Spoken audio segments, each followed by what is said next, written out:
Factorise. हम लोग आज फैक्टराइज करना सीखेंगे, यानी कोई भी व्यंजक दिया हुआ हो तो उसको हम गुणा के रूप में लिखना सीखेंगे, यानी गुणनखंड करेंगे। तो कैसे करते हैं इसके लिए? तो सबसे पहले आप यहां देखेंगे 27 a cube b cube minus 45 a power 4 और b स्क्वायर दिया हुआ है। तो इसमें जो भी चीजें दोनों पदों में होंगी यानी कॉमन होंगी उसको हम लिखेंगे। तो आप देख रहे होंगे 9 3 जा 27, ठीक है, और यहां पर 9 5 जा 45 है। यहां पर a क्यूब है, यहां a पावर 4 है, तो a क्यूब मीन्स a का 3 टाइम मल्टीप्लाई और a पावर 4 मीन्स a का 4 टाइम मल्टीप्लाई, यानी 3 टाइम यहां पर भी और यहां 3 टाइम से ज्यादा है। तो जो कम रहेगा दोनों में उसको हम लोग क्या लेंगे? कॉमन ले लेंगे, उभयनिष्ठ। ठीक इसी तरीके से यहां b क्यूब है और यहां क्या है b स्क्वायर, तो इसका मतलब यहां पर b स्क्वायर मल्टीप्लाई b है। तो इसको हम लोग थोड़ा सा उस फॉर्मेट में लिख लेते हैं कि हमको दिखाई दे कि यहां पर दोनों में है क्या। 9 3 जा 27 होता है, लिख लिए।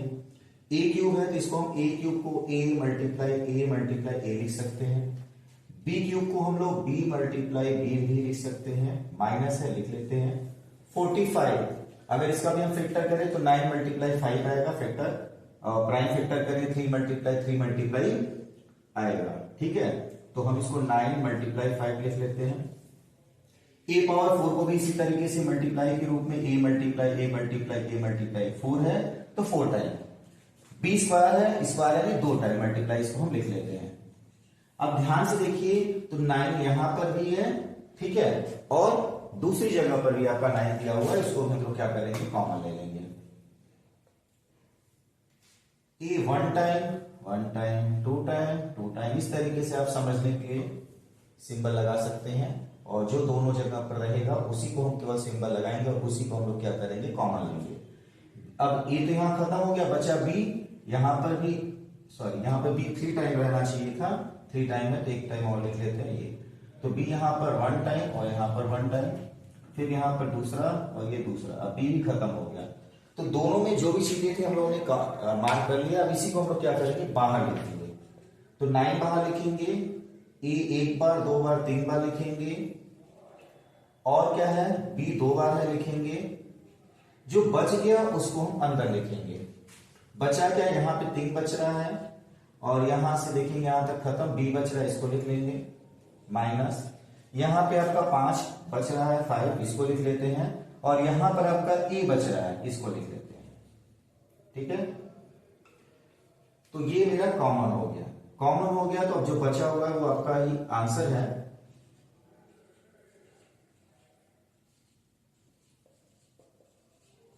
जब हम क्वेश्चन को एडिशन से मल्टीप्लाई के रूप में लिख लेते हैं, यानी जोड़ या घटाना के रूप में व्यंजक दिया हुआ है, प्लस माइनस के रूप में व्यंजक दिया हुआ है वो, और उसको हम लोग क्या गुणे के रूप में लिख ले तो उसको क्या कहते हैं? गुणनखंड। तो यहां देखेंगे ब्रैकेट, इतना मल्टीप्लाई में, यहां पर कोई सिंबल नहीं यानी मल्टीप्लाई में है, यहां ब्रैकेट लगा तो यहां तक मल्टीप्लाई में, तो ये पूरा आपका मल्टीप्लाई में आ गया, तो ये क्या हो गया? गुणनखंड हो गया है, ठीक है।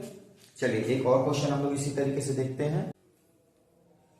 8 माइनस 4a, और उसके बाद दिया हुआ यहीं पे -2a cube plus a power 4, -2a cube plus a power 4। अब हमें इन दोनों में से कॉमन लेना है। तो एक बार में तो आप देख रहे होंगे यहां पर क्या हो रहा है, इसमें से कॉमन ले 2, तो यहां पर तो है, यहां पर है, लेकिन यहां नहीं है। यहां से अगर a कॉमन लेते हैं तो इसमें a नहीं है, बाकी सब में है। तो हम इसको 2 पार्ट में डिवाइड करेंगे, इस तरीके से 2 पार्ट में डिवाइड करेंगे कि दोनों में हमें कुछ ना कुछ कॉमन मिल जाए। तो यहां पर अगर आप देखेंगे तो यहां पर आपको दोनों में क्या कॉमन मिल रहा है? 4 कॉमन मिल रहा है, तो 4 हम कॉमन ले लेते हैं।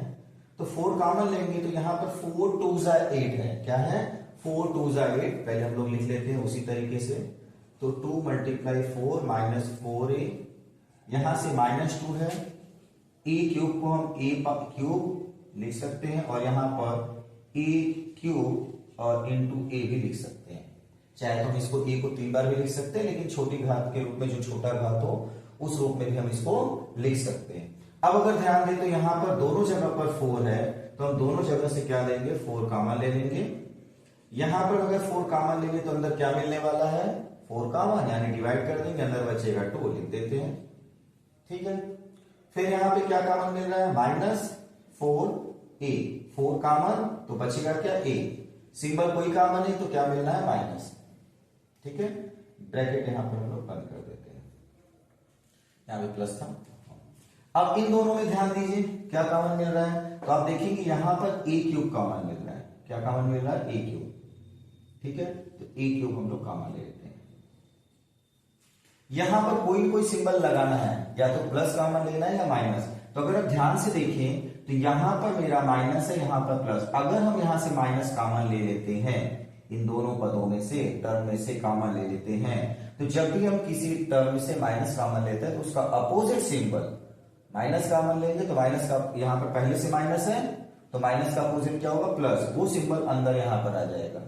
जिसमें से भी हम जिस भी 2 या 3 पद है या 4 टर्म है उनमें से अगर हम माइनस कॉमन लेते हैं तो जहां से माइनस कॉमन लेंगे उसके अंदर उस टर्म में अपोजिट सिंबल लगा देंगे। तो यहां से माइनस कॉमन लेंगे तो यहां क्या हो जाएगा, प्लस, और प्लस लिखते रहेंगे। a क्यूब कॉमन तो बचा क्या, 2। फिर अगर ध्यान दें तो यहां प्लस है, प्लस में अगर यहां से माइनस कॉमन लेंगे तो प्लस का अपोजिट क्या होगा, माइनस। यहां बच गया माइनस। a क्यूब यहां से कॉमन ले लिया तो यहां क्या बचने वाला है, a लिख दिए। ठीक है, अब अगर ध्यान दीजिए 2 माइनस से यहां पर भी है, 2 माइनस से यहां पर भी है, दोनों जगह जैसे हम लोग यहां पर गुणे के रूप में लिखें कि अगर दोनों में कॉमन है तो उसको हम बाहर लिख लेंगे। ठीक ऐसे ही अगर कभी आपको ऐसा क्वेश्चन मिले कि दोनों जगह पर उस तरीके से कॉमन टर्म है तो हम उसको भी बाहर लिख लेंगे। तो अब हम क्या करेंगे, इसमें और इसमें से एक साथ 2 माइनस से कॉमन लेंगे। तो जब हम यहां से 2 माइनस a कॉमन लेंगे, इस जगह से 2 माइनस a कॉमन लेंगे तो 2 माइनस a हम कॉमन ले लेते हैं। तो अंदर यहां पर क्या बचने वाला है, यहां पर मल्टीप्लाई में 2 माइनस a मल्टीप्लाई 4 था, ये कॉमन ले लें तो क्या बचेगा, 4। तो हम क्या लिखते हैं यहां पर 4। और यहां से 2 माइनस a कॉमन ले तो यहां क्या बचा, माइनस a क्यूब। ठीक है, तो ये आपका फैक्टराइजेशन हो चुका है। क्या आया, 4 माइनस a क्यूब। अगर फिर भी अगर आपको कुछ लगता है कि यहां पर दोनों में कॉमन है तो बाहर ले सकते हैं, लेकिन यहां पर ऐसा कोई चीज कॉमन नहीं है जो हम यहां से ले सकते हैं। तो जब ऐसे कोई जगह पे हम पहुंच जाए कि कोई भी चीज कॉमन न मिले तो वहां पर मेरा फैक्टराइजेशन क्या होता है, कंप्लीट हो जाता है। तो यहां पर भी आप क्वेश्चन देख सकते हैं, आपका प्लस माइनस के रूप में दिया हुआ था, यहां पर प्लस प्लस माइनस प्लस, इस तरीके से टर्म से प्लस माइनस के रूप में दिया हुआ था। अब हमने इसको क्या कर दिया, यहां पर मल्टीप्लाई के रूप में बदल दिए तो आपका फैक्टराइजेशन कंप्लीट हो गया। ठीक है।